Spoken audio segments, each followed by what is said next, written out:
Gold trusted gold buyers మీరు తాకట్టు పెట్టిన బంగారాన్ని విడిపించి ఈ రోజు ఉన్న మార్కెట్ ధరకు కొనబడను. మంది పాకిస్తానీ స్పై ఏజెంట్స్ ని ఇండియన్ ఫోర్సెస్ డిటెక్ట్ చేయడం జరిగింది. సో ఆపరేషన్ సింధూర్ అంటే it is not only military strikes, it is also identifying these people అన్న మాటకి సమరైజ్ చేస్తూ ఓవర్ వ్యూ ఆఫ్ యోర్స్ ఏంటి చెప్పండి సార్. స్పైయింగ్ అనేది చాలా పాత గేమ్ అండి. అది పాత టైంలో ఎట్లా ఉండంటే మోర్స్ కోడ్ క్రాక్ చేయడము, ఫిజికల్ స్పైయింగ్ చేయడం, అంటే ఒక మనిషి ఒక ప్లేస్ నుంచి ఇంకో ప్లేస్ వెళ్తున్నాం వాళ్ళ వెంట ఒక కార్లోనో బైక్లోనో దూరి కనిపెట్టడం. మూడవది రికార్డింగ్ చేయడం. ఆ టైంలో మొబైల్ ఫోన్ లేకుండా, కానీ సపోజ్ ఒక రష్యన్ డిప్లొమాట్ వచ్చి ఒక హోటల్లో ఉన్నారంటే వచ్చే ముందే హోటల్లో వాళ్ళు ఏదో బగ్గింగ్ డివైస్ పెట్టేస్తారు, దాని నుంచి ఆయన ఏం మాట్లాడుతున్నారు మొత్తం తెలిసిపోతుంది. ఇంకా ఫిజికల్ స్పైయింగ్ ఉంటుంది, దట్ ఈస్ ఒక దేశం కోసం ఇంకో దేశం స్పై చేస్తుంది. మనం రష్యన్స్ వైపు చూసాం, అమెరికన్స్ వైపు చూసాం, ఈవెన్ ఇజ్రాయలీ వైపు నుంచి చూసాం మనం చాలా మాట. స్పైయింగ్ అనేది చాలా మాతహారి నుంచి ఇట్స్ అ బిగ్ గేమ్ అన్నమాట స్పైయింగ్ది. ఇప్పుడు ఏమైపోయిందంటే ఇప్పుడు ఒక దాని రీజన్ మారిపోయింది. స్పైయింగ్కి రీజనే ఉంటుంది. ఫస్ట్ ఒక దేశం కోసం చేస్తాం, ఒకసారి ఆ దేశం నాకు చాలా ఇష్టం అంటే వాళ్ళ కోసం చేస్తాం, లేకుంటే డబ్బులతో చేస్తాం, మనీ ఎవరైనా డబ్బులు ఇచ్చారు డబ్బులు పట్టి చేస్తాం. కానీ ఇప్పుడు జరుగుతుంది ఏంటంటే కాంబినేషన్ ఆఫ్ డబ్బులు plus recognition plus blackmail. Exactly sir. So Jyoti Malhotra case తీసుకుందాము. దట్ ఆమె ఏం చేస్తుందంటే పాకిస్తాన్ ఎంబసీతో టైఅప్లో ఉండే, అంటే ఇప్పుడు వీళ్ళు ఏం చేస్తారంటే వీళ్ళు చూస్తారు చాలా పాపులర్ ఉన్న జర్నలిస్ట్ని ఐడెంటిఫై చేస్తారు. ఇక్కడ కూడా చూడండి, హైదరాబాద్లో కూడా ఇరానియన్ కన్సులేట్ ఉంది, అమెరికన్ కన్సులేట్ ఉంది, బ్రిటిష్ కన్సులేట్ ఉంది, ఇంకా చాలా ఉన్నాయి అట్లాంటి చిన్న చిన్న కన్సులేట్స్. కానీ ఈ British and American the biggest, America is the biggest అన్నమాట. వాళ్ళు ఏం చేస్తారంటే ఒక సెట్ ఆఫ్ న్యూస్ వాళ్ళని కల్టివేట్ చేస్తారు. మన కన్సులేట్ గురించి మాట్లాడుతున్నాం, ఎంబసీ ఢిల్లీ ఇంకో స్టోరీ అది. వాళ్ళు ఏం చేస్తారంటే వీళ్ళని ఒక ఒక ఒక తప్పు తీసుకొచ్చి డెఫినెట్గా వాళ్ళ అమెరికన్ డే అని చెప్పి వీళ్ళు పిలిపిస్తారు, పెద్ద డిన్నర్ పెడతారు. అందరి రికగ్నిషన్, వాళ్ళ కమిషనర్, వాళ్ళ ట్రేడ్ కమిషనర్స్ కానివ్వండి, అంబాసిడర్, వాళ్ళందరి కార్డ్స్ ఎక్స్చేంజ్ చేస్తారు. దాని తర్వాత నెక్స్ట్ స్టెప్ ఏం చేస్తారు, వీళ్ళకి అమెరికాకి ఇన్వైట్ చేస్తారు వీళ్ళని. నేను అమెరికాని ఎగ్జాంపుల్ తీసుకుంటాను, it can be any country. Okay, మీరు మా దేశానికి రండి, వీ హ్యావ్ 10 day లాంగ్ ఒక ఎక్స్పోజర్ టూర్. మా దగ్గర ఉన్న నాసాకి తీసుకెళ్తాం, మా దగ్గర ఉన్న ఏదైనా టెస్ట్ లాకి తీసుకెళ్తాం, ఇట్లాంటి అమెరికాని షోకేస్ చేయడానికి చేస్తా అని చెప్తారు. సో వీళ్ళు వాళ్ళతోని టైఅప్ అయిపోతారు. ఒకసారి అక్కడ వెళ్ళిన తర్వాత వాళ్ళని కంప్లీట్ స్టే కానివ్వండి, వాళ్ళ ఫుడ్ కానివ్వండి, వాళ్ళ డ్రింక్స్ కానివ్వండి అన్నీ వాళ్ళు చూసుకుంటారు కంప్లీట్. దాని తర్వాత గిఫ్ట్ అదేని ఇస్తారు. ఏమైందని మీరు వాళ్ళ బ్రాకెట్లో వచ్చేసారు సడన్గా. నెక్స్ట్ టైం వాళ్ళు ఒక ఆర్టికల్ ఉందండి, ఇట్లా ఒక జర్మన్ కంపెనీ ఇండియాలో వచ్చి ఇన్వెస్ట్ చేస్తున్నారంట, మా దగ్గర అమెరికాలో దానికన్నా బెటర్ ప్రోడక్ట్ ఉంది ఒకటి, మీరు ఒక నెగటివ్ స్టోరీ రాస్తారా అని అడుగుతారు. సో వీళ్ళు ఏం చేస్తున్నారు, నెగటివ్ స్టోరీ. నిన్ననే పాకిస్తాన్ ఒక ఫారిన్ మినిస్టర్ చెప్పారు, ఆయన former foreign minister, I won't take the name of the journalist but she is a very popular journalist. ఇప్పుడు కూడా she is very aged now, journalist అని చెప్పుకుంటుంది. She is a social activist, Times of ఇండియాలో కూడా రాస్తుంది Sunday రోజు ఒక కాలం. ఆమె దగ్గర he asked her to write an article favoring Pakistan foreign policy and she obliged అని చెప్పి ఆయన స్టేట్మెంట్ ఇచ్చారు మొన్న. సో ఇది కాన్స్టెంట్, ఇది మనం కూడా చేస్తాం, వాళ్ళు చేయడం కాదు మనం కూడా చేస్తుంటాం. కానీ ఇట్లా ట్రాప్ చేయడంలో ఏమైపోతుందంటే వీళ్ళు సూనర్ ఆర్ లేటర్ ఆ ఎంబసీతో కనెక్షన్ డెవలప్ చేస్తారు, ఆ కన్సులేట్తో కనెక్షన్ డెవలప్ చేస్తారు, వాళ్ళు వీళ్ళని ఎక్స్ప్లాయిట్ చేసుకుంటారు. అది ఏదైనా ఉండొచ్చు, రొమాంటిక్ ఉండొచ్చు, లేకుంటే ఫిజికల్ ఉండొచ్చు, ఏదైనా ఉండొచ్చు. దాని నుంచి వీళ్ళు బ్లాక్మెయిల్ చేయడం మొదలు పెడతారు, డబ్బులు ఇస్తారు, డబ్బులు ఇచ్చిన ప్రూఫ్ తీసుకుంటారు. That is either by of cash or by digital modes whatever it is. So అది అయిన తర్వాత then they kind of slowly వీళ్ళని అడుగుతారు, ఆ అంబాలా కంటోన్మెంట్ ఫోటోగ్రాఫ్ నాకు కావాలి, కొంచెం ఏం లేదు ఒట్టిగా చూడడానికి ఎట్లా ఉంది కంటే చాలా బాగుందంట కదా అని. ఇప్పుడు మన దగ్గర సికింద్రాబాద్ కంటోన్మెంట్ ఉంది, టెక్నికలీ దాని లోపల ఫోటోలు తీసుకోలేరు మీరు, ఎంట్రన్స్లోనే ఉంటుంది. అండ్ 5-6 గేట్లు ఉన్నాయి దానికి, మారేట్పల్లి వైపు నుంచి, సికింద్రాబాద్ క్లబ్ వైపు నుంచి, హకీంపేట్ వైపు నుంచి, బొలారం వైపు నుంచి, యాపరాల్ వైపు, అన్ని ప్లేసెస్లో వాళ్ళు బోర్డు పెట్టారు, నో కెమెరా నో డ్రోన్స్. కానీ అప్పుడు కూడా నేను చూసాను చాలామంది డాష్ బోర్డ్ మీద పెడతారు కెమెరా, లేకుంటే ఫోటోలు తీసుకుంటే పోతారు. వాళ్ళకి తెలియదేమో బహుశా, ఎస్పెషల్లీ 2-wheeler డ్రైవర్స్, వాళ్ళు ఫోటో తీస్తూనే వీడియో తీస్తూనే పోతుంటారు. ఆర్మీ ట్యాంక్ కనిపించింది ఒక వీడియో తీసుకుంటారు, but it is a prohibited area. Okay, Secunderabad is a training establishment, అంత స్ట్రాటజిక్ వాల్యూ లేదు. గోల్కొండ వైపు ఆర్టిలరీ సెంటర్ ఉంది, that is strategic value. So photos తీసుకుంటారు. అది కాకుండా ఇప్పుడు మీరు గోల్కొండ ఫోర్ట్ పైకి వెళ్తే అక్కడి నుంచి మీరు కంప్లీట్ ఆర్టిలరీ సెంటర్ ఫోటో తీసుకోవచ్చు. That's a highly risky thing, కానీ ఏం చేయలేము అది, ఎందుకంటే అట్లా పొజిషన్లో ఉందన్నమాట గోల్కొండ ఫోర్ట్ పైన ఉన్నది. అట్లా మీరు రేపు ఇది Kalpakkam nuclear plant, nuclear fuel complex Hakimpet air force base, Begumpet air force station, Dundigal air force base. ఈ రెండు ట్రైనింగే, నో ప్రాబ్లం. అంటే Dundigal and Hakimpet training bases, ఒకటి ఫిక్స్డ్ వింగ్ ఎయిర్క్రాఫ్ట్, ఒకటి హెలికాప్టర్ మన హకీంపేట వైపు ఉన్నది. సో ఇక్కడ ఇంకోటి Begumpet is transport squadron, mostly transport aircraft land అవుతుంది. కానీ వాళ్ళకు ఎన్ని ఎయిర్క్రాఫ్ట్ ల్యాండ్ అవుతుంది, ఎవరు వచ్చి ల్యాండ్ అవుతున్నారు, ఎవరిని తీసుకొస్తున్నారు, ఏమైనా ఎక్విప్మెంట్ అన్లోడ్ చేస్తున్నారు అంటే ఇప్పుడు ఓల్డ్ ఎయిర్పోర్ట్ రోడ్ వైపు వెళ్ళి అక్కడి నుంచి ఫోటోలు తీసుకోవచ్చు. ఇవన్నీ చేస్తారు వీళ్ళు. సో మీరు Jyoti is only one example. Exactly sir, నేను అదే అడగబోతున్నాను. ఇప్పుడు మీరు చెప్పినటువంటి ప్రాక్టీస్ జర్నలిస్టులని ట్రాప్ చేసి బ్రైబ్ చేసే కాన్సెప్ట్ నడుస్తోంది అనుకుంటే, ఐఎస్ఐ ఇప్పుడు ప్రత్యేకంగా టార్గెట్ చేసి ఫర్ ఎగ్జాంపుల్ జ్యోతి మల్హోత్రా, దేవేందర్ సింగ్, అర్మాన్, ఇట్లా లిస్ట్ ఆఫ్ 12 మంది, వీళ్ళలో కంటెంట్ క్రియేటర్స్ ఉన్నారు, బిజినెస్ పీపుల్ ఉన్నారు, స్టూడెంట్స్ చదువుకుంటున్న వాళ్ళు ఉన్నారు. ISI is mainly focusing on these kind of people. అందులో ఆర్డినరీ యూత్ దగ్గర నుంచి వ్లాగర్స్ వరకు చేసి వాళ్ళని ల్యూర్ చేసి వాళ్ళని మార్చుకుంటోంది అన్నది ఒక మాట. అంటే ఒక స్పైగా మారాలి అని అంటే usually what is the practice sir? Recruitment steps ఎట్లుంటాయి? నేను చెప్పాను కదండి, first step is at the very low level. మిమ్మల్ని ఒక ఇన్విటేషన్ పిలుస్తారు, మీటింగ్ ఉందండి. అంటే జర్నలిస్టులకే కాదు, ఎవరికైనా స్టూడెంట్స్, ఫర్ ఎగ్జాంపుల్ స్టూడెంట్స్ ఒక meeting, students interaction at British consulate. Example. Again, I'm not making British as such. Even though వాళ్ళ British intelligence MI6 is very powerful. So అట్లా కల్టివేట్ చేసుకో, పిల్లలు వస్తారు, వాళ్ళు దాంట్లో ఐడెంటిఫై చేస్తారు. దీంట్లో కొంచెం రెక్లూజివ్గా ఉన్న ఎవరైనా ఉన్నారా, కొంచెం యాక్టివ్గా ఉన్న ఎవరైనా ఉన్నారా, 2-3 సార్లు చూస్తే వాళ్ళకి అర్థమైపోతుంది. సో పాకిస్తాన్ టాలెంట్ ఏంటంటే ఇక్కడ ఆర్డినరీ పీపుల్ని కూడా ఐడెంటిఫై చేయడం జరిగింది. అంటే అందరికీ వీక్నెస్ ఉంటుందండి. కొంతమందికి మందు ఉండొచ్చు, some might be women, some might be money, lot of weaknesses are there. Failed romance for example, వాళ్ళు అది కూడా ఐడెంటిఫై చేస్తారు. When you speak to somebody and realize she is gone through a phase where she is looking for shoulder to weep on అంటారు ఇంగ్లీష్లో. These people will start offering that support. అరే why don't you come to Pakistan, such a beautiful place, we'll arrange everything for you, మీరు రండి, we are a YouTube blogger, you should come and ఇట్లా great place అని చెప్పి మొత్తం తీసుకెళ్తారు. అక్కడ తీసుకెళ్ళిన తర్వాత ఇది మొదలవుతుంది అంతా. So they might any moment ఏంటంటే వాళ్ళు పాపప్ చేస్తారు ఈ question. And first it will be very innocent. నేను చెప్పినట్లే కొన్ని ఫోటోలు కావాలి, అది అక్కడ యూనిట్ల కమాండర్ ఎవరు, ఎంతమంది ఉంటారు అక్కడ పఠాన్కోట్ బేస్లో, లేకుంటే యూనో మన ట్రిచీ బేస్లో, మన బ్రహ్మోస్ బేస్లో ఎంతమంది ఉంటారు అక్కడ. ఇదే కైండ్ ఆఫ్ వాంట్ కన్సిస్టెంట్గా వాళ్ళు అడుగుతూ ఉంటారు. ఫర్ మన ఎగ్జాంపుల్ ఒక one of the guys was caught Delhi దగ్గర, ఆయన ట్రైన్స్ ట్రాక్ చేస్తున్నారంట, ఆర్మీ ట్రైన్స్, ఆర్మీ స్పెషల్స్ వెళ్తుంది ఇట్లాంటి సిచ్యువేషన్లో. ఇప్పుడు మన దగ్గర ట్రిపుల్గిరి నుంచి వెళ్తుంది, వాళ్ళకి సపరేట్ సైడింగ్ ఉంది అక్కడే. చాలామందికి తెలియదు, నాలాంటి వాళ్ళకి తెలుసు, ఎందుకంటే వీ హ్యావ్ గాన్ దేర్. వీళ్ళు కండక్టెడ్ టూర్ చేసినప్పుడు వెళ్ళాము అక్కడ. ఇప్పుడు కాదు, I'm talking of before Covid. So సైడింగ్లో వచ్చి పెట్టుకుంటారు, వాళ్ళు అక్కడి నుంచి లోడింగ్ చేస్తారు. కానీ మన దగ్గర ఇట్స్ ట్రైనింగ్ సెంటర్స్, అంత ఆర్మీ యాంటీ ఎయిర్క్రాఫ్ట్ గన్ కానివ్వండి, మిగతా లోడింగ్ ఏమి ఎక్కువ ఉండవు, ట్యాంక్స్ ఏంటి, ఆర్మర్డ్ పర్సనల్ క్యారియర్స్ ఏమి ఉండవు. కానీ కొన్ని ప్లేసెస్లో ఉంటుంది. సో వీళ్ళు ట్రైన్ పోతున్నప్పుడు ఫోటోలు తీస్తారు, అప్పుడు ఎన్ని పోయినాయి. ఇలా వాళ్ళు చేసినందుకు గాను వాళ్ళు ఊహించినంత డబ్బు, లగ్జరీస్, దాని తర్వాత బోలెడని కంఫర్ట్స్ ఆఫర్ చేస్తారంట కదా, నిజమేనా సార్? కరెక్ట్. ఎందుకంటే ఎందుకు చేస్తారు లేకుంటే, రిస్క్ వీళ్ళకి కూడా ఆస్పిరేషన్ లెవెల్స్ ఉన్నాయి. నాకు ఒక కార్ కొనాలి, fancy car, I have to drive a top and BMW, Mercedes, and I cannot afford. Most of the middle class family నుంచి ఐడెంటిఫై చేస్తారు వాళ్ళు, or lower middle class, lure of money కోసం.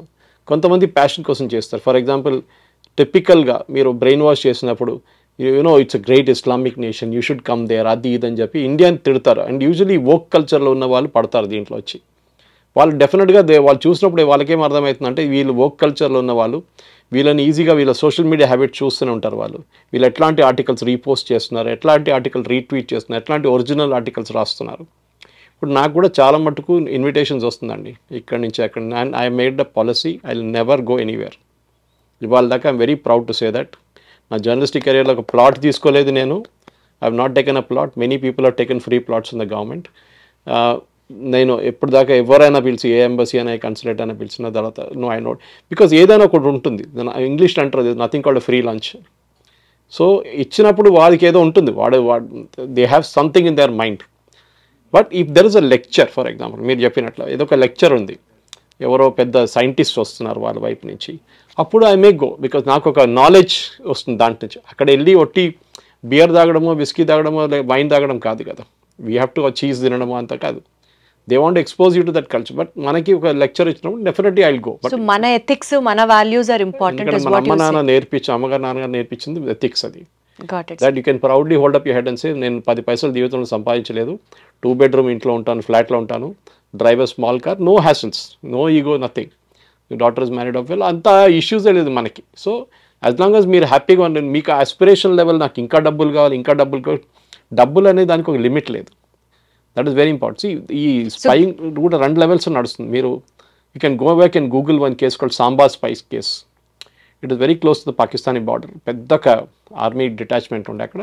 It was meant for counter intelligence. ఒక టైంలో I think it was in the late 70s or 80s, I don't have the exact time memory.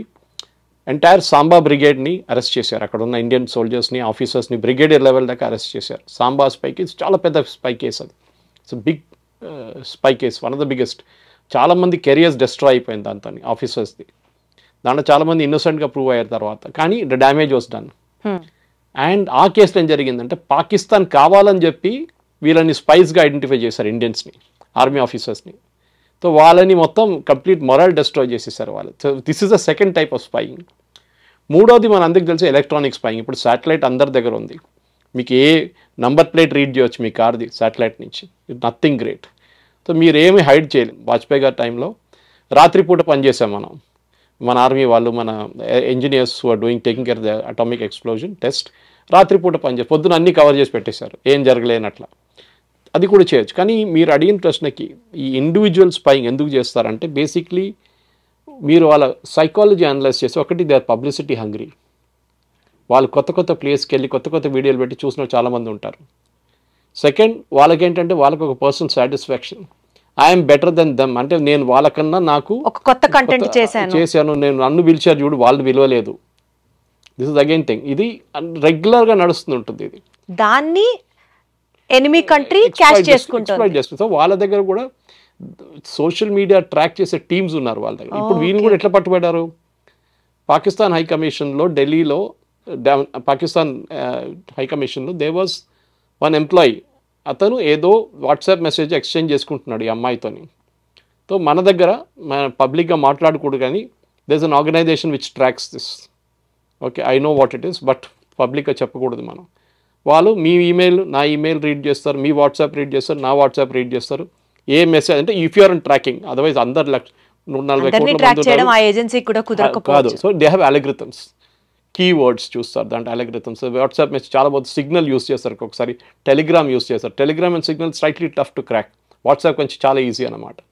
So వీళ్ళు కన్సిస్టెంట్గా ఈ data track చేస్తున్నప్పుడు ఆ డేటాలో ఎక్కడో కొన్ని కీవర్డ్స్ వస్తుంది, కంటోన్మెంట్, ఆర్మీ, సిగ్నల్, అదన్నీ వస్తున్నప్పుడు దెన్ డెఫినెట్లీ ఎక్కడో ఈ పాకిస్తాన్ ఎంబసీలో ఉన్న ఎంప్లాయీని అదే రోజు మీరు గుర్తుపట్టుంటారు, 1 week బిఫోర్, ఐ థింక్ 4-5 రోజులు 6 రోజులు అయింది అనుకుంటే వాళ్ళకి. వాళ్ళు అంటారు straight away you was declared persona non grata, that is you are not a person of competence no, you can leave from here.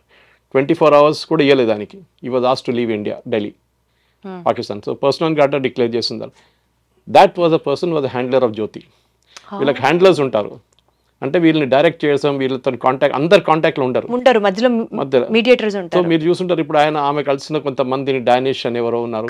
These are all people who are kind of there. అనుకుంటే this characters are consistent. ఇప్పుడు నిన్ననే ఒక మహిళ భారతదేశం మన ఎంబసీలో పనిచేసింది, పాకిస్తాన్లో పనిచేసిన one lady was arrested yesterday by our intelligence agencies. And ఆమె అడిగిన ప్రశ్న చాలా crucial.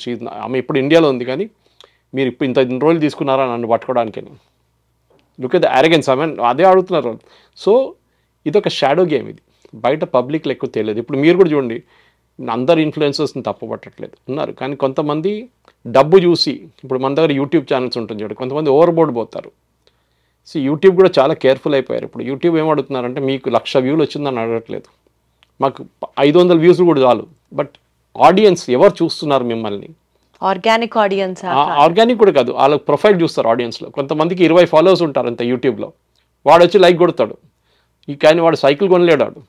And I'm just not decry, వాడు ఒక మోటార్ సైకిల్ కొనలేడు, కానీ వాడు లైక్లు కొడుతూనే ఉంటాడు. సో అడ్వర్టైజింగ్, ఎందుకంటే the entire revenues driven by advertising. అది ఇన్స్టాగ్రామ్ ఉండొచ్చు, ఇది యూట్యూబ్ ఉండొచ్చు, ఫేస్బుక్ ఉండొచ్చు. లైక్ ఫర్ ఫేస్బుక్ నుంచి నాకు డబ్బులు వస్తాయి as a content creator, I get paid by Facebook. Okay, good amount of money every month. Because నేను పెట్టే కంటెంట్కి ఒక్కొక్క కంటెంట్ 400 మంది లైక్ చేస్తారు, లేకుంటే 1000 మంది లైక్ చేస్తారు. కొన్ని వీడియోలు almost gets about 50,000 views. So నాకున్న రెవెన్యూ నాకు వస్తుంటుంది. But that is ethical way of doing it. That is I'm straight forward. నేను ఎవరు కంటెంట్ దొంగతనం చేయట్లేదు, నేను ఎవరి కంటెంట్ మీద ఎవరి గురించి ఎక్కువ రాయట్లేదు, పాకిస్తాన్ ఇంతమంది దేశం వల్ల లేకుండా యూకేకి వెళ్ళాలి, యూఎస్కి వెళ్ళాలి, I'm not doing all that. ఇంకోటి థర్డ్ వన్ ఇస్ వీళ్ళు బయటికి వెళ్ళినప్పుడు కూడా, ఫర్ ఎగ్జాంపుల్ మీరు యూఎస్లో సెటిల్ అయ్యారనుకోండి, మిమ్మల్ని కల్టివేట్ చేస్తారు వాళ్ళు. ఫర్ ఎగ్జాంపుల్ మీ ఫాదర్ ఆర్మీలో ఉన్నారు, ఎయిర్ ఫోర్స్లో ఉన్నారు, మీతో కల్టివేట్ అయ్యి మిమ్మల్ని ఆడుకొని మీ ఫ్యామిలీని కొంచెం డీటెయిల్స్ తీసుకొని మీరు అక్కడి నుంచి మీరు మొదలు పెడతారు మళ్ళీ.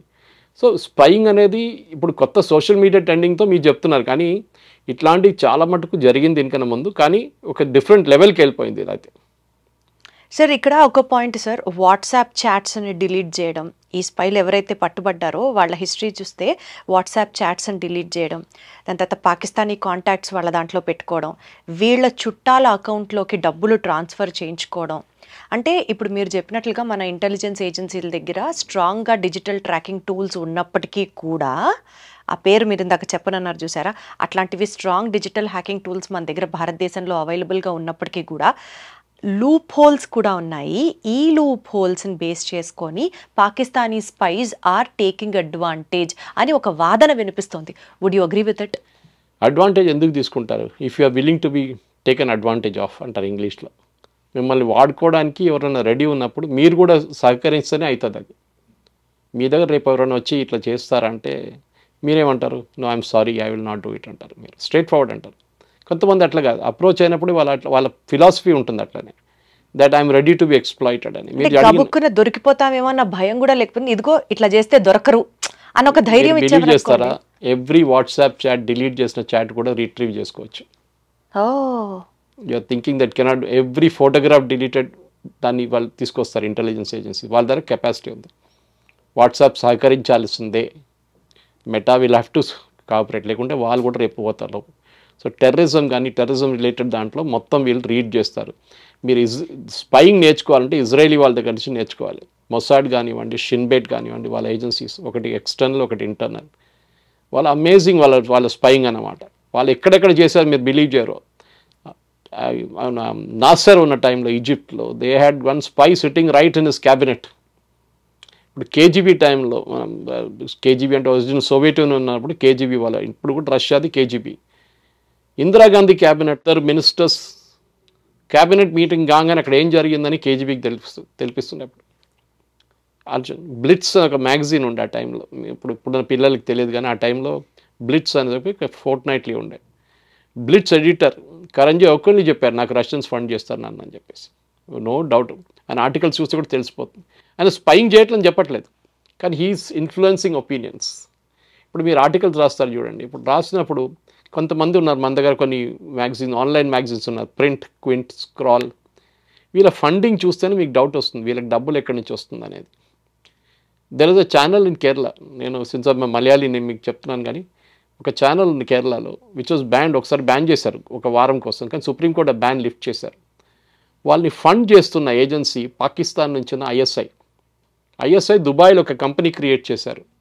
ఆ కంపెనీ ఫండింగ్ చేశారు వీళ్ళ షేర్కి, వీళ్ళ షేర్స్ తీసుకున్నారు. అది చెప్పిన తర్వాత కూడా సుప్రీంకోర్టు దాన్ని బ్యాన్ లిఫ్ట్ చేసేసారు ఇమీడియట్గా.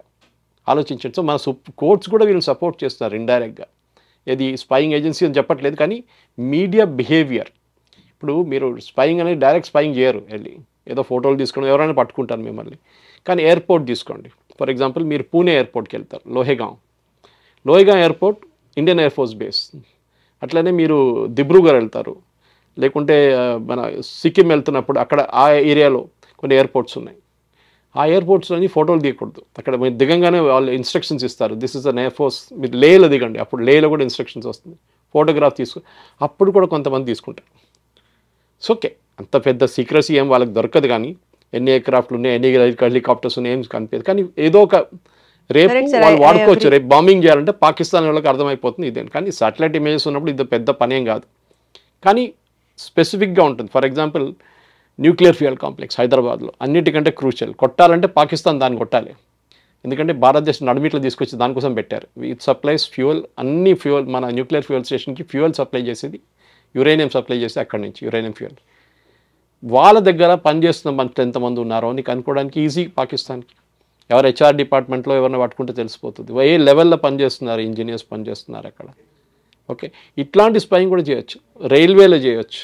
మీరు ఇప్పుడు మన దేవేందర్ సింగ్ అనే ఆయన ఆ స్టూడెంట్ ఆయన యాక్చువల్గా మిలిటరీ కంటోన్మెంట్ ఏరియాలో మూవ్మెంట్స్ని ఆయన ఒక వీడియోలో చేయడం స్టార్ట్ చేశాడు. అది ఇండైరెక్ట్గా పాకిస్తాన్కి హెల్ప్ అవుతుంది. కానీ ఈ న్యూస్ బయటకు వచ్చాక నేను చెక్ చేశాను సార్, ఆ వ్యూస్ అన్నీ మిలియన్స్లో ఉన్నాయి. తర్వాత షాజహాద్ అని ఆయన బిజినెస్ మ్యాన్, ఆయన కూడా పాకిస్తాన్ స్పైగా పట్టుపడ్డాడు. ఆయన అయితే క్రాస్ బార్డర్ ట్రేడ్ గురించి ఎక్స్ప్లెయిన్ చేస్తున్నాడు ఆయన వీడియోస్లో. ఇండైరెక్ట్గా వీళ్ళు ఇచ్చే కంటెంట్ పాకిస్తాన్ కన్జ్యూమ్ చేస్తుంది అన్నది పక్కన పెడితే, ఇలాంటి వీడియోస్ని చూసి ఎంకరేజ్ చేస్తున్న మన సొసైటీకి సంబంధించి కూడా మనం పాఠం నేర్చుకోవాల్సిన టైం వచ్చినట్లే కదా సార్. మన ఇంటర్నల్ వీక్నెస్ని వాళ్ళు క్యాష్ చేసుకుంటున్నారనే కదా. అది చెప్తాను. సో మనకు మీరు చెప్పేది చూడండి, మిలియన్స్ ఆఫ్ వ్యూస్, ఇది ఒక క్యాచ్ అన్నమాట. ఎందుకంటే మిలియన్స్ ఆఫ్ వ్యూస్ రావాలంటే మీరు ఏదో కాంట్రవర్షియల్ చూపించాలి, ఏదో కొత్త విషయం చూపిస్తే చాలా మంది వచ్చి చూస్తారు, మళ్ళీ దాన్ని ప్రమోట్ చేస్తారు. కొంతమంది కావాలని చెప్పి డబ్బులు పెట్టి ప్రమోట్ చేస్తారు. సో ఈ మీరు చెప్పినట్టు మాట, ఫర్ ఎగ్జాంపుల్ హైదరాబాద్లో ఎన్నో డిఫెన్స్ యూనిట్స్ ఉన్నాయండి. DRDO for example this Jyoti, I have met her in Vande Bharat express. ఇక్కడ మోదీ గారు ఇనాగ్రేట్ చేసిన Vande Bharat express virtually inaugurate చేశారు మోదీ గారు ఢిల్లీ నుంచి. కిషన్ రెడ్డి, బండి సంజయ్ వీళ్ళందరూ ఉన్నారు. ఈమె అక్కడ వచ్చింది ఆ ట్రైన్లో. I met her there. So I don't know who she was that time. అప్పుడు ఎస్సీఆర్ సౌత్ సెంట్రల్ రైల్వే ఏం చేశారంటే ఇక్కడ ఉన్న అందరు యూట్యూబర్స్ని, సోషల్ మీడియా వాళ్ళని అందరిని పిలిపించారు. అక్రాస్ ద కంట్రీ నుంచి చాలా మంది వచ్చారు. Because one of the first Vande Bharat trains ఉండే, I think 5th or 6th train ఉండేది. సో వచ్చారు చాలామంది. సో మనకు కూడా తెలియదు, దట్ టైం మనకి ఈ కాన్సెప్ట్ ఉండదు కదా. ఆమె ట్రైన్లో అంతా ఫోన్ తీసుకొని తిరుగుతుంది అంతా. బట్ తర్వాత ఇప్పుడు జ్యోతి అని పెట్టగానే నౌ ఆమె పోస్ట్ నేను అనలైజ్ చేసిన తర్వాత మన అర్నబ్ గోస్వామి కూడా పంపించాను డిబేట్ నడుస్తున్నప్పుడు. ఆమె ఒకసారి కేరళకి వెళ్ళింది. ఐ థింక్ ఇట్ వాస్ ఒక సంవత్సరం కూడా కాలేదు. కేరళకి వెళ్ళి ఐఎమ్ గోయింగ్ టు కొచ్చిన్ అని చెప్పి ఆమె వెళ్ళింది కన్నూరుకి, which is northern Kerala, Cochin southern Kerala. Kannur దగ్గర వెళ్ళి she said I'm going to watch Theyyam. Theyyam అంటే మన మీరు చూసుంటారు ట్రెడిషనల్ డ్యాన్స్ ఆఫ్ కేరళ, మనం ఆ మూవీలో వచ్చింది కంటారా మూవీలో, అట్లాంటి సేమ్ తెయ్యం ఉంటుంది కేరళ. అండ్ తెయ్యం చూడడానికి వెళ్ళని చెప్పేసి, but if you check a post from there on, Theyyam ఎక్కడ లేదు. 3 రోజులు కన్నూరులో ఉందంట ఆమె. కన్నూరు దగ్గరే కొంచెం ముందుకు వెళ్తే is a naval academy, Ezhimala training academy. దానికన్నా కొంచెం ముందుకు వెళ్తే is Karwar, again naval base. So definitely she has travelled. కానీ ప్రాబ్లం ఏంటంటే మన దగ్గర ఇప్పుడు ఇన్ని రోజుల తర్వాత ట్రాక్ చేయడం చాలా డిఫికల్ట్. మీ మొబైల్ సిగ్నల్స్ కానివ్వండి, మీరు ఏదో హోటల్లో ఉన్నారో కానివ్వండి, అదన్నీ మీరు చెక్ చేయడం చాలా డిఫికల్ట్ అన్నమాట. సో ఆన్లైన్ ఈ హ్యాబిట్స్ చెక్ చేయడానికి మన దగ్గర I think it's a miserable failure చెప్తే. దీనికోసం ఒకటే కాదు, fake news culture. For example మీరు ఫేక్ న్యూస్ కూడా పెట్టచ్చు. 3 రఫాలు పోయినాయి, 2 రఫాలు పోయినాయి, ఫోటోలు పెడతారు, వీడియో పెడతారు. నిన్న చూసాను ఒక లారీలో తీసుకెళ్తున్నారు రఫాల్ని, ఏఐ జనరేటెడ్ అదంతా. సో మనం ఏం చేసాం, మన డీకో ఎయిర్క్రాఫ్ట్ని పంపించాం. వాళ్ళు డీకో ఎయిర్క్రాఫ్ట్ షూట్ చేసి మన యాక్చువల్ ఎయిర్క్రాఫ్ట్ షూట్ చేస్తారని చెప్పారు. మన వాళ్ళు దాన్ని యాంప్లిఫై చేశారు. పాకిస్తాన్ మన 3 ప్లేన్లు, 7 ప్లేన్లు, 5 ప్లేన్లు అనుకోవచ్చు. సో కేరళలో there was a guy called Mathew Samuel. ఆయన use to work for Tehelka before, I know that. అతను పెద్ద ఫస్ట్ డే పెట్టాడు, వార్ మొదలు కాగానే first day 7th or 8th 7 aircraft పోయినాయి. నేను మాట్లాడాను చైనీస్ వాళ్ళతో, నేను మాట్లాడాను న్యూయార్క్ టైమ్స్తో, నేను మాట్లాడాను ఐఏఎఫ్తో అని చెప్పి. నెక్స్ట్ డే గవర్నమెంట్ వీడిని బ్యాన్ చేసి పడేశారు YouTube channel. Is come back now, నిన్న మళ్ళీ రీస్టార్ట్ చేశారు ఛానల్. ఈ అపాలజైజ్, నేను చేసిన తప్పు అని చెప్పేసి. కానీ డ్యామేజ్ జరిగింది కదా. ఈ స్పైయింగ్ అనేది it is not just taking ఏదో ఫోటోలు తీసుకోవడం, వీడియో పెట్టడం కాదు. మీరు పెట్టలేని ఇన్ఫర్మేషన్ ఉంటుంది దాంట్లో. మీరు పెట్టలేదు ఇన్ఫర్మేషన్, మీరు పబ్లిక్ డొమైన్లో పెట్టకుండా వాళ్ళకి డైరెక్ట్ పంపించారు. అంటే ఈ కంటోన్మెంట్ ఇంత ఉంది, ఈ ఎయిర్ ఫోర్స్ బేస్ ఇంత ఉంది, ఇక్కడ ఉంది హకీంపేట ఎయిర్ ఫోర్స్ బేస్లో ఇది నడుస్తుంది, ఫిక్స్డ్ వింగ్ ఇక్కడ దుండిగల్ల ఫిక్స్డ్ వింగ్, ఇక్కడ హెలికాప్టర్ ట్రైనింగ్ అని చెప్పి చాలా మటుకు. అండ్ మీకు చుట్టాల లోపల ఉంటే మొబైల్ ఫోన్ అందరి దగ్గర ఉందండి, ఇప్పుడు ఎవరి దగ్గర లేదు. ఇప్పుడు మీరు అన్నట్లుగానే జ్యోతి మల్హోత్రా అదే ట్రైన్లో మీరు కూడా ట్రావెల్ చేశారు, కానీ అప్పుడు తెలియలేదు దేవుడి గురించి అన్నది. పోలీసులు కూడా చెప్పేది ఏంటంటే ఇలాంటి స్పైయింగ్ ఏజెంట్స్ని ఐఎస్ఐ వాళ్ళు కానీ, పాకిస్తాన్ వాళ్ళు కానీ, ఏ ఎనిమీ కంట్రీ అయినా చాలా ఈజీ టార్గెట్స్ ఎవరవుతారు? Students, bloggers, business people. అంటే లో ప్రొఫైల్, మీరు అనుకున్నట్లుగా మీరు ఇందాక చెప్పిన lure, greediness for money, physical materialistic things ఉన్న వాళ్ళందరూ దొరుకుతారని అన్నారు. ఒక కామన్ పబ్లిక్కి వీళ్ళు ఈ లో ప్రొఫైల్లో వీళ్ళు స్పై చేస్తున్నారు అన్నది ఎలా తెలుస్తుంది సార్?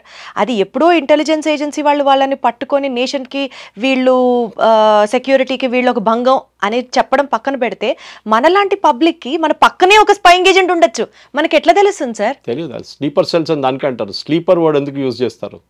అసలు మిమ్మల్ని అదే అడుగుదాం అనుకుంటున్నా, ఒక స్పై ఏజెంట్కి ఒక స్లీపర్ సెల్కి డిఫరెన్స్ ఏంటి? స్లీపర్ సెల్ డ్యామేజ్ చేయడానికి ట్రై చేస్తారు, స్పైయింగ్ ఏజెంట్ ఇన్ఫర్మేషన్ పంపిస్తారు అంతే. ఓకే. స్లీపర్ సెల్ బేసిక్లీ ఏం చేస్తాను, రేపు ఒక బాంబు పెట్టాలి, దిల్సుఖ్ నగర్లో పెట్టాం చూడండి, లుంబిని పార్క్లో పెట్టాం, గోకుల్ చాట్లో పెట్టాం. ఇదంతా స్లీపర్ సెల్స్ చేస్తున్నాం. అంటే వాడు పక్కన మీ పక్కన ఉంటాడు, పక్కన అపార్ట్మెంట్లో ఉంటాడు, పొద్దున్న లేవగానే పక్కన షాప్కి వెళ్ళి మిల్క్ ప్యాకెట్ తీసుకుంటాడు, వచ్చి ఛాయ్ తయారు చేసుకుంటాడు, బ్రేక్ఫాస్ట్ చేస్తాడు, మీకు హలో చెప్తాడు లిఫ్ట్లో, చాలా బాగా మాట్లాడతాడు, ఉద్యోగంకి వెళ్తాడు, సాయంత్రం వస్తాడు. You assume he is one of you. Me society meetings ఉంటే దానికి వస్తారు, ఒకసారి బ్యాడ్మింటన్ కోర్టులో కనిపిస్తారు, ఇదంతా చెప్తుంటారు. కానీ ఈ స్లీపర్ సెల్ రేపు ఒక బాంబ్ తయారు చేయొచ్చు. ఆ Coimbatore blast which happened is only blast which happened 2014 తర్వాత. ఆ బ్లాస్ట్లో టెంపుల్ దగ్గర జరిగిన బ్లాస్ట్లో వాళ్ళ హస్బెండ్, ఆ వైఫ్ చెప్తున్నారు ఆమెను ఇంటర్గేట్ చేస్తే తర్వాత, ఈయన రాత్రి మొత్తం కూర్చొని సోల్డరింగ్ చేస్తున్నా ఉంటాడు. ఏమనంటే నేను రిపేర్ చేస్తున్నా అంటున్నాడు. నేను ఆయనకు హ్యాబిట్ ఉన్నాను, రేడియోలు రిపేర్ చేయడము, అన్ని స్టీరియోలు రిపేర్ చేయడం. సో నేను రిపేర్ చేస్తున్నా, సోల్డరింగ్ దానికి వచ్చి బాంబ్ తయారు చేస్తున్నాడు మొత్తం. సో మీకు ఇంట్లో ఉన్న వాళ్ళకి అర్థం కాదు ఏం చేస్తున్నాడని, సో బయట వాళ్ళకి ఏం అర్థం అవుతుంది. ఎగ్జాక్ట్లీ. సో స్పయింగ్ అనేది ఒక ఆర్ట్. అది ఇప్పుడు ఏమైపోయిందంటే సోఫిస్టికేటెడ్ స్పయింగ్ ఏజెంట్స్ని యూజ్ చేయకుండా ఇట్లాంటి హై ప్రొఫైల్ వాళ్ళని, కామన్ వాళ్ళని వాడుకొని ఎవరికి డౌట్ రాకుండా, వాళ్ళు ఏ రోజు వాళ్ళు డౌట్ వచ్చిందో వాళ్ళ మీద ఇండియన్ ఏజెంట్, వాళ్ళని అప్పుడే వీళ్ళు డిస్పోజ్ చేసేస్తారు, వాళ్ళతో కనెక్షన్ పెట్టుకోరు దాని తర్వాత. కానీ ఈ కేసులో జ్యోతిష్ కేస్ ఫార్చునేట్లీ ఆర్ అన్ఫార్చునేట్లీ ఈ ఎక్స్చేంజ్ జరిగినప్పుడు ఎవరో మన intelligence agencies using hour technology platform which I told I cannot speak of, వాళ్ళు డెఫినెట్గా ఈ వాట్సాప్ మెసేజ్ చదువుంటారు, ఈ ఫొటోస్ ఎక్స్చేంజ్ చేసుకుని చూసుంటారు, పట్టుకున్నారు. That is same day she was also arrested next day. So obviously వాళ్ళకి తెలిసిపోయింది. అక్కడి నుంచి మళ్ళీ లింక్ ఈజీగా వచ్చేస్తుంది మీకు. ఎందుకంటే ఇప్పుడు ఇట్స్ ఇంపాసిబుల్ అనలైజ్ చేయడం, ఎన్నో వీడియోలు ఉంటుంది, లక్షల వీడియోలు ఉంటుంది. మీరు ఎక్కడ వెళ్ళి చూస్తారు, ఏం చూస్తారు, అగైన్ దానికి అల్గోరిథం యూజ్ చేయాల్సింది. మీరు చెప్పినట్టు వాయిస్ చాట్ డిలీట్ చేశారు ఒకరు, అది ఈజీగా రిట్రీవ్ చేసుకోవచ్చు, నాట్ ఎ బిగ్ డీల్. మనకు కూడా possible sir, only for intelligence వాళ్ళకి not possible for normal citizen. అది టెక్నికల్గా వాళ్ళు మెటాతో అనే కాంట్రాక్ట్ ఉంటుంది వాళ్ళకి, ఫర్ ఎగ్జాంపుల్ ఫేస్బుక్ కానీ సిగ్నల్ కానీ టెలిగ్రామ్ కానీ వాళ్ళంతా కోఆపరేట్ చేయట్లేదు. దానికోసం వీళ్ళు టెర్రరిస్ట్ అంతా దాన్ని వాడుకుంటున్నారు, సిగ్నల్ కానీ టెలిగ్రామ్ వాడుకుంటున్నారు. WhatsApp because it's public limited company, వాళ్ళు కొంచెం ఈజీగా వినాల్సింది. యూరోప్లో కూడా చాలా స్ట్రిక్ట్ రూల్స్ ఉన్నాయి, డిస్క్లోజ్ చేయాలని చెప్పేసి టెర్రరిస్ట్ యాక్టివిటీస్ ఉంటే. ఒకసారి రిక్వెస్ట్ పెడితే వాళ్ళు ఆటోమేటిక్గా ఉన్న పాత చాట్లన్నీ తీసి మీకు ఇచ్చేస్తారు మీకు. అది ఫోన్స్లో కూడా క్రాక్ చేయడానికి మన దగ్గర ఇప్పుడు చాలామంది హ్యాకర్స్ ఉన్నారు, వాళ్ళు క్రాక్ చేసి తీసుకొస్తారు దాన్ని కూడా. కానీ that is not a main point. మీరు ఒకసారి కోడెడ్ వర్డ్స్ పెడతారు దాంట్లో, మీకు అర్థం కాదు, అది చెప్పిన దానికి ఈగిల్ హాజ్ ల్యాండెడ్ అని చెప్తారు. అది ఏంటి ఈగిల్, ఎక్కడ ల్యాండ్ అయింది ఏంటి అనేది మీకు అర్థం కాదు. Okay, so code words use చేస్తారు చాలా మటుకు. ద లంచ్ హెజ్ అరైవ్డ్ అంటారు ఇంగ్లీష్లో, ఏదో ప్యాకెట్ వచ్చింది అంటే డబ్బులు వచ్చిందా ఏమొచ్చిందని. సో ఈ స్పయింగ్ అనేది ఒక గేమ్, ఇది రెండు వైపుల నుంచి ఆడుకోవాలి. అది పట్టుకోవడానికి వెళ్తున్న వాళ్ళు, పట్టుబడుతున్న వాళ్ళు ఇద్దరు కేర్ఫుల్ ఉంటారు, that they don't get caught అన్నమాట. ఈ సెక్యూరిటీ ఫోర్సెస్ సార్, మనం అనుకుంటాము సరిహద్దు ప్రాంతాల్లో సైనికులు మాత్రమే యుద్ధం చేస్తున్నారు అని అనుకుంటున్నాం. కానీ వాళ్ళ రోజున ఈ స్పై ఏజెంట్స్ పిక్చర్లోకి వచ్చాక ఎలా అయిపోయిందంటే, ఆన్లైన్లో ఎవరు పోస్ట్ చేస్తున్నారు, ఏ కంటెంట్ని ప్రజలు ఆదరిస్తున్నారు కూడా has become an integral part of the security operations happening. Correct. Media role ఎట్లా ఉంటే అవేర్నెస్ పెంచాలి సార్ జనాల్లో, ఏ కంటెంట్ చూస్తున్నాము, మనం ఇది చూడకూడదు, ఇది మనకి రైట్ కాదు అన్న సెల్ఫ్ అవేర్నెస్ వస్తుందా అని అంటే అది ప్రశ్నార్థకం. What has media or the government have to really improve the awareness among the public? ఒకటి, మీ దేశంతో మీకు ప్రేమ ఉండాలండి, దేశభక్తి ఉండాలి. సార్ కష్టంగా ఉంది సార్, అలాంటి 60-70% ఆనెస్ట్లీ ఇట్ ఇస్ లేదా వాళ్ళకి. వాళ్ళ ప్రాబ్లం ఏంటంటే, ఇప్పుడు మీరు యూఎస్కి వెళ్ళి సెటిల్ అవుతారో అదని చెప్పట్లేదు నేను, that is not a point here. కానీ నిజంగా దేశభక్తి ఉన్న వాళ్ళు మీరు చూడండి, ఉంటారు, బహుశా ఉంటారు 80% మంది. అడిగితే ఎస్ అంటారు అందరు. కానీ ఒక ప్రాబ్లం వచ్చినప్పుడు రేపు మీరు బార్డర్కి వెళ్తారా, మీరు తుపాకీ తీసుకొని పడతారా, మీకు ట్రైనింగ్ లేకున్నా కానీ you will see a change of attitude. నేను ఎందుకు వెళ్ళాలి? మీరు చూడండి, రిక్రూట్మెంట్ ఇన్ ఆర్మీ చాలా మటుకు నార్త్ నుంచి ఉంటుంది ఎక్కువ మటుకు, సౌత్లో ఎక్కువ లేదు. ఇప్పుడు జరుగుతుంది అనుకోండి, ఇప్పుడు కూడా ఉంది. ఇప్పుడు things have improved a lot. కానీ ఆ కల్చర్ వాళ్ళకి అక్కడ ఉంది. సౌత్ ఆఫ్ ఇండియాలో మనం ఎప్పుడు ఒక వార్ ఫేస్ చేయలేదు మనం. Let us be very honest about it. ఎప్పుడైనా భారతదేశం, పాకిస్తాన్ భారతదేశం యుద్ధం జరిగిన, చైనా జరిగినప్పుడు ఇంకా నార్త్ ఆఫ్ ఇండియా వాళ్ళు సఫర్ చేశారు చాలా మటుకు. ఈసారి కూడా చూడండి అంతే. వాళ్ళకి ఎయిర్ రైట్ సైరన్స్ కానివ్వండి, మిగతా ఏదని వాళ్ళకి నార్మల్, అది they have gone through it before. మనం south of India we are not done it. నేను సౌత్ ఇండియా అని చెప్పట్లేదు, సౌత్ ఆఫ్ ఇండియా. సో మీరు అడిగిన ప్రశ్నకి హౌ ఇస్ ఇట్ హ్యాపెనింగ్, మీరు ఎందుకు చేస్తున్నారు spying, how do you catch them అనేది చాలా మటుకు ఇంపార్టెంట్. మీరు అడిగినప్పుడు ఎందుకు వెళ్తారు స్పయింగ్కి, because that is what you started with. మీరు ఈ దేశ భక్తి ఉంది, దేశ ప్రేమ ఉందంటే you will never do it. కానీ మీరు అడగొచ్చు మళ్ళీ జ్యోతి వాళ్ళు ఎందుకు చేశారు, వాళ్ళకి మోటివేషన్ ఏముండే, డబ్బు ఉండొచ్చు నేను చెప్పినట్లు, they must be important, feel very important, బట్టలు చాలా మంచి బట్టలు, ఎగ్జాటిక్ లొకేషన్స్, డిన్నర్స్, ఇదన్నీ ఉంటుంది. And show off.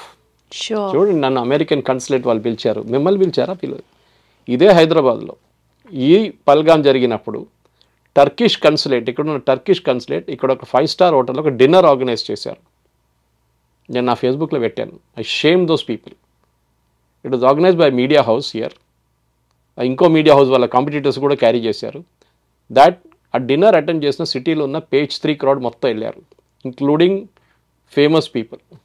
వాళ్ళ ఫోటో అంతా వచ్చింది, కానీ ఆ పబ్లికేషన్ ఏం చేశారంటే పేజ్ డిలీట్ చేసి పడేశారు. దానికన్నా ముందు నేను డౌన్లోడ్ చేసుకున్నాను దాన్ని, and I put it on my Facebook. చూడండి వీళ్ళందరూ వెళ్ళారని చెప్పేసి. ఇప్పుడు అందరు దాచుకుంటున్నారు. ఇప్పుడు నాకు తెలియదు, వాళ్ళు ఒట్టిగా పిలిచారు. మిమ్మల్ని ఒట్టిగా పిలుస్తారండి టర్కిష్ కన్సులేట్ వాళ్ళు? మీరు అవుట్ ఆఫ్ ద బ్లూ మీకు అనిపించారు? మీ దాంట్లో వాళ్ళు వాడుకోవడానికి మీ ఏదో ఒక ఇమేజ్, అది డిన్నర్ ఆర్గనైజ్ చేసింది టర్కిష్ డిలైట్ అని పెట్టారు, ఫుడ్ ఫెస్టివల్ లాగా. బట్ వాళ్ళు ఏమేంటంటే కల్టివేట్ దిస్ పీపుల్. సో మనం ఒక టిపికల్ ఈ టర్కిష్ కన్సులేట్లో హైదరాబాద్ జరిగిన ఒక సింపుల్ ఇన్సిడెంట్ చెప్తున్నాను. అది కాకుండా దీనికి ముందుకున్న బ్రిటిష్ హై కమిషనర్ హైదరాబాద్లో, అతనితో నాకు రెగ్యులర్గా ట్విట్టర్లో వార్ జరుగుతుండే. అతను స్పెసిఫిక్ మనుషులు కలుస్తుండే ఓల్డ్ సిటీకి వెళ్ళి. నేను ఎప్పుడు అడిగేటోళ్ళు, ఈయన హ్యాబిట్ మీకు తెలుసా, వీళ్ళు ఏం చేస్తారు తెలుసా, వీళ్ళ ట్విట్టర్ అకౌంట్లో వెళ్ళి మీరు ఎట్లాంటి కామెంట్ పెడతారు చూస్తారు తెలుసా? కాదు, ఏదో మనం కో ఎగ్జిస్టెన్స్ అండ్ ఏదో లాంగ్వేజ్ యూజ్ చేస్తారు, టాల్ లాంగ్వేజ్. కానీ మీరు ఒక టెర్రరిస్ట్ లాంటి మనిషి, టెర్రరిస్ట్ అని చెప్పట్లేదు, టెర్రరిస్ట్ లాంగ్వేజ్ మాట్లాడుతున్న మనిషి, ఓకే, డెత్ టు ఇజ్రాయెల్ అని చెప్పే మనిషిని మీరు కల్టివేట్ చేస్తున్నారు as a British high commissioner. కానీ అతను ఇప్పుడు మళ్ళీ ట్రాన్స్ఫర్ అయిపోయారు, ఇక్కడ నుంచి ఇక్కడ లేరు ఇప్పుడు. But still he's in India. I know that he's heading an other city ఇప్పుడు. సో ఇట్లాంటి చాలా మటుకు ఉంటుంది. సో ఈ స్పై ఏజెన్సీస్ అని అన్ని కన్సులేట్ వాళ్ళు చేయడం చెప్పట్లేదు, వాళ్ళకి స్పెషలైజ్డ్ ఏజెంట్స్ ఉన్నారు. మన దగ్గర కూడా ఉన్నారు. మన దగ్గర రాలో ఏం చేస్తారు మనకు తెలుసు. నాట్ దట్ మనం హిందీలో చెప్తారు దూద్కే దులేని అని చెప్తారు. అంటే అంత ఆనెస్ట్ ఏం సత్యహరిశ్చంద్రుడు కాదు, మనోళ్ళు కూడా చేస్తారు ఇదే పని. కానీ చేస్తున్నట్టు పట్టుబడకూడదు, అది మెయిన్. పట్టుబడితే అంతే సంగతి. మీకు తెలుసు పాకిస్తాన్ లాంటి దేశంలో తల పోసేస్తారు వాళ్ళు అదే రోజు. సో ఆ రిస్క్ ఉంటుంది. ఇప్పుడు అజిత్ దోవల్ గారు 7 సంవత్సరాలు పాకిస్తాన్లో ఉన్నారు. ఆలోచించే వాళ్ళు పట్టలేదు, అప్పుడు దాకా ఆయన్ని పట్టుకోలేకపోయారు. 7 సంవత్సరాలు ఈ was spy working inside Pakistan. దాని తర్వాత చైనాలో వెళ్ళి ఉన్నాడు, అరుణాచల్ ప్రదేశ్ తర్వాత. వాళ్ళు కూడా పట్టుకోలేదు. ఆలోచించు ఎంత రిస్క్లో ఉన్నారు అతను. సో ఎందుకంటే ఆ స్పైని పట్టుకుంటే నెక్స్ట్ మూమెంట్ చంపేస్తారు అంతే. ఉన్న ఇన్ఫర్మేషన్ అంతా గుంజుకుంటారు, కాళ్ళు చేతులు అన్నీ ఇరగొట్టేసి మొత్తం ఇన్ఫర్మేషన్ తీసుకుని చంపేస్తారు. సో చాలా risk. That is professional spying which is different from ఇప్పుడున్న సాఫ్ట్ స్కిల్ లాంటి ఎట్లాంటి ఇన్ఫ్లుయెన్సర్స్ కానివ్వండి, బ్లాగర్స్ కానివ్వండి, జర్నలిస్ట్ కానీ వీళ్ళు కల్టివేట్ చేసుకుని వీళ్ళు చేసేది డిఫరెంట్ కైండ్ ఆఫ్ స్పైయింగ్. కొంతమంది హై లెవెల్లో చేస్తారు, కొంతమంది లో లెవెల్లో చేస్తారు. కొంతమందిది ఒక టైం అయినాక వాళ్ళు ఏం పని చేయట్లేదు బాగా రాలి అనగానే వాళ్ళు డిస్పోజ్ చేసేస్తారు సిస్టమ్ నుంచి. పాకిస్తాన్ వాళ్ళు కొత్త వాళ్ళు తీసుకుంటారు మళ్ళీ. So this is a constant game అనమాట. సో నెక్స్ట్ టైం మీరు ఒక పోస్ట్ చూసినప్పుడు పోస్ట్గా చూడకండి, దాని వెనక ఏం స్టోరీ ఉంది అది చూడండి, చాలా important. Absolutely sir. Actually spying agents గురించి మాట్లాడుతూ కూడా ఇప్పుడు ట్రెండ్ అవుతున్న ఒక న్యూస్ టాపిక్ గురించి జస్ట్ ఒక మెన్షన్ మాత్రమే, I don't no if it is right are wrong, అది ఒకసారి మీతో అడగాలనుకుంటున్నాను. యాక్చువల్లీ మనకి ఈ అటాక్ జరగక ముందు పాకిస్తాన్ మిలిటరీ చీఫ్ అసిమ్ మున్నర్ ఒక స్టేట్మెంట్ చేశాడు, in a very short span of time భారతదేశంలో బ్లడ్ షెడ్ జరుగుతుంది అని. అది జరిగిన కొన్నాళ్లకే ఈ అటాక్ జరిగింది అన్ఫార్చునేట్లీ. తర్వాత మన వాళ్ళు ఆపరేషన్ సింధూర్ ఇదంతా జరిగింది. ఇప్పుడు ఆయన మిలిటరీ జనరల్, నేనే ఫీల్డ్ మార్షల్గా ప్రమోట్ అయ్యారు, ఆయనే ప్రమోట్ అయ్యాను అని చెప్పి స్టేట్మెంట్స్ ఇస్తున్నాడు. అంటే ఆయన బ్రెయిన్ ఇంకా సూపర్ యాక్టివ్గా ఇంకేం డ్యామేజ్ కోసం వర్క్ చేస్తుందా అని మనకు ఒక అలర్ట్ లాగా తీసుకోవాలా? How do we have to see this?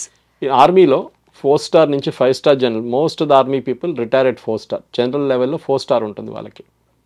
మిగతా వాళ్ళు 3 star ఉంటారు మేజర్ జనరల్, లెఫ్టినెంట్ జనరల్ లెవెల్లో. 5 star లెవెల్ 5 star రావాలంటే మీకు it is a field marshal. Field marshal usually retirement దగ్గరకు మీకు ఇస్తారు, లేకుంటే రిటైర్ అయినాక ఇస్తారు. ఫర్ ఎగ్జాంపుల్ కరియప్ప, ఆయన చాలా లేట్గా, I think after he died only they give. Sam Manekshaw was not a field marshal. Okay, field marshal తర్వాత ఇచ్చారు ఆయనకి. సో ఇట్లాంటి పొజిషన్లో యూజువలీ పాకిస్తాన్లో ఇవాళ క్యాబినెట్ రికమెండ్ చేశారు. క్యాబినెట్ అంటే ఆయనదే, ఆయన చెప్తే వాళ్ళు చేస్తారనమాట. ఎందుకు చేశారంటే మీరు చాలా బాగా కొట్లాడారు ఇండియాతో అని చూపించడానికి లోకంకి. Not because of anything else. దీనికన్నా ముందు పాకిస్తాన్లో ఫస్ట్ టైం ఫీల్డ్ మార్షల్ ఏం కొట్లాడారు సార్? అదే కదా, అంటే వాళ్ళు చూపించాలి కదా భారతదేశం ఓడించారు మీరు అని చెప్పేసి వరల్డ్ లోకం చెప్పుకుంటూ నవ్వుతున్నారు అందరూ. ఎగ్జాక్ట్లీ. సో యాయా Khan first Pakistan dictator, Pakistan president యాయా ఖాన్ కూడా అతనికి ఇచ్చుకున్నాడు. అప్పుడు క్యాబినెట్ లేదు, ఏం లేదు. సో మన దగ్గర కూడా చేశారు లేట్, మనం కూడా వాళ్ళ మీద నవ్వకూడదు. మన దగ్గర ఇందిరాగాంధీకే భారతరత్న ఇచ్చుకుంది, నెహ్రూకే భారతరత్న ఇచ్చుకున్నారు. ఆలోచించండి. సో మనం పాకిస్తాన్ మీద నవ్వే ముందు మనం కూడా చూసుకోవాలి, మనం ఏం చేసాం ఇక్కడ అని చెప్పి. ఈక్వివలెంట్ కాదు అది, ఆర్మీ ర్యాంక్ కాదు. కానీ మీరేం చేశారు? How can Nehru recommend Bharat Ratna? ఇందిరాగాంధీకే recommend చేసుకుంది భారతరత్న, వాళ్ళే వేసుకున్నారు. అది రన్నింగ్ జోక్, అది దట్ ఈస్ జరిగింది అది. కానీ పాకిస్తాన్ జరుగుతుంది అంటే యూ డోంట్ బి సర్ప్రైజ్. అది దాంట్లో పెద్ద సర్ప్రైజ్ కావాలని ఏం లేదు. మనం అలర్ట్ అయ్యి ఇంకేమన్నా బిభత్సాలు వాళ్ళు రెడీ చేస్తారా అని అనుకోవడానికి ఏం లేదు. ఇట్స్ జస్ట్ లైక్ అంతే. సో ఇట్ ఇస్ పాకిస్తాన్ ఈ ఫీల్డ్ మార్షల్ కాగానే ఏమైపోతుందంటే యూజువలీ ర్యాంక్తోని దట్ ఫస్ట్ 5 స్టార్ ర్యాంక్లో మీకు దాని తర్వాత ఆపరేషనల్ రోల్ ఉండదు, జనరల్కే వెళ్ళిపోతుంది మళ్ళీ ఎవరో ఆర్మీ చీఫ్, కొత్త ఆర్మీ చీఫ్కి. సో మనం చూడాల్సిందంటే ఇవాళ రేపట్లో కొత్త ఆర్మీ చీఫ్ని అపాయింట్ చేయబోతున్నారా అని నాకు ఒక డౌట్ ఉంది. Maybe America has played a game in this.